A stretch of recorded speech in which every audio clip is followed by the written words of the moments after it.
نبی کریم صلی اللہ علیہ وسلم نے جو یتیموں کے بارے میں نے آپ کو پہلے بتایا، ایک یتیم میرے آقا صلی اللہ علیہ وسلم کی بارگاہ میں حاضر ہوتا ہے، ایک نوجوان لڑکا حضور کی بارگاہ میں حاضر ہوتا ہے، عرض کرتا ہے یا رسول اللہ صلی اللہ علیہ وسلم، کھجوروں کا میرا ایک باغ ہے اور میں چاہتا ہوں کہ وہاں اس باغ کے ارد گرد ایک دیوار بناؤں، لیکن یا رسول اللہ صلی اللہ علیہ وسلم میرا ایک پڑوسی ہے، ہمسایہ ہے، اس کا درخت درمیان میں آ گیا ہے، اگر میں وہ دیوار بناتا ہوں تو اس کا درخت دیوار کے اندر آتا ہے اور دیوار ٹیڑھی ہو جائے گی، یا رسول اللہ صلی اللہ علیہ وسلم میں نے اس سے کہا ہے یہ درخت مجھے بیچ دو، وہ بیچتا بھی نہیں، میں نے پہلے کہا مجھے دے دو، اس نے کہا نہیں دوں گا، میں نے کہا بیچ دو، وہ بیچنے کے لیے بھی تیار نہیں ہے، یا رسول اللہ صلی اللہ علیہ وسلم میری مدد فرمائیے۔ اب وہ یتیم تھا، حضور کی بارگاہ میں حاضر ہوا، نبی کریم صلی اللہ علیہ وآلہ وسلم نے فرمایا اس پڑوسی کو بلاؤ، حضور کی بارگاہ میں حاضر ہوا، حضور نے فرمایا یہ درخت دے دو اس کو، اس نے کہا میں نہیں دیتا یا رسول اللہ صلی اللہ علیہ وسلم، وہ غصے میں تھا، بہت ناراض تھا کہ اس بچے نے حضور کی بارگاہ میں شکایت کیوں کر دی، حضور نے ارشاد فرمایا اس کی رقم لے لو،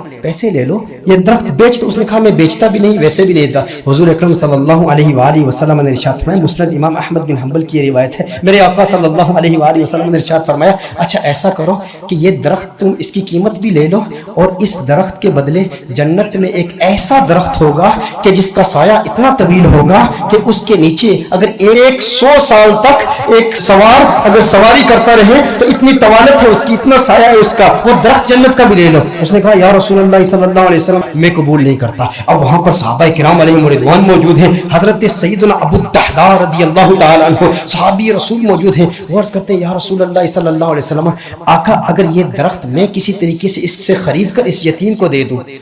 تو کیا یہ آپشن میرے لیے بھی اوپن ہے کہ جنت میں مجھے بھی وہ درخت مل جائے گا؟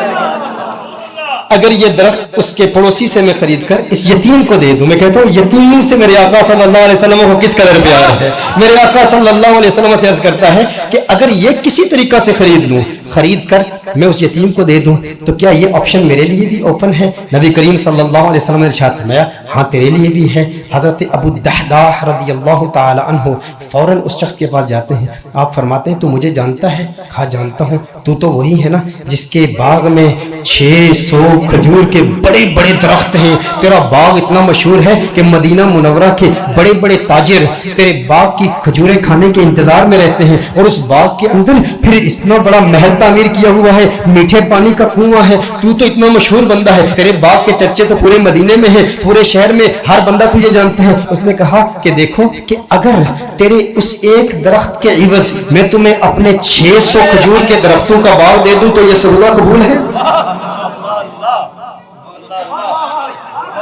یہ سودا قبول ہے؟ وہ حیران ہو گیا، یہ کیسے ہو سکتا ہے؟ ایک درخت اور ادھر اتنا بڑا باغ، ابو الدحداء کیا بات کر رہے ہو، کیا واقعی یہ سودا کرنا چاہتے ہو؟ ابو الدحداء رضی اللہ تعالی عنہ نے فرمایا بالکل، وہ میرا پورا باغ تیرا 600 کھجور کے درخت ہیں، اس میں ایک بڑا ہی خوبصورت محل ہے اور اس کے گرد ایک بڑی نمایاں دیوار ہے جو مدینہ منورہ میں دور دور سے نظر آتی ہے، کہا وہ بھی تجھے دے دوں گا، وہ محل بھی تیرا، وہ ساری کھجوروں کے درخت بھی تیرے، وہ سارا باغ بھی تیرا،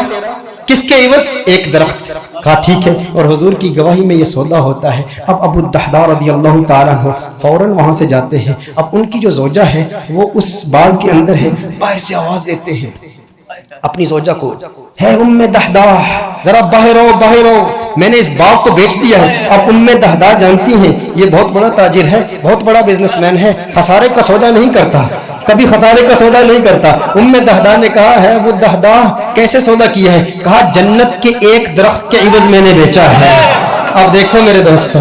اب دیکھو ام دحداء، وہ نیک بخت خاتون، وہ خوش قسمت خاتون، اس کی عظمتوں کو سلام۔ آج آپ سوچیں کہ اگر آپ کی بیوی ہوتی اور آپ اپنے گھر جاتے اور اپنی بیوی سے کہتے ارے سنتی ہو باہر آ جاؤ باہر آ جاؤ، گھر سے باہر نکلو، یہ گھر اللہ کی راہ میں دے دیا ہے، وہ کہتی ارے ابھی تو یہ نیا ٹی وی رکھا ہے، ابھی کچھ زیورات رکھے، زیورات تو نکالنے دو، ارے نادان انسان تو نے کیا کیا، گھر ہی اللہ کی راہ میں دے دیا۔ ابو الدحداء رضی اللہ تعالیٰ عنہ نے باہر سے آواز دی، کہا ایک جنت کے درخت کے عوض۔ ام دحداء نے یہ بات سنی کہا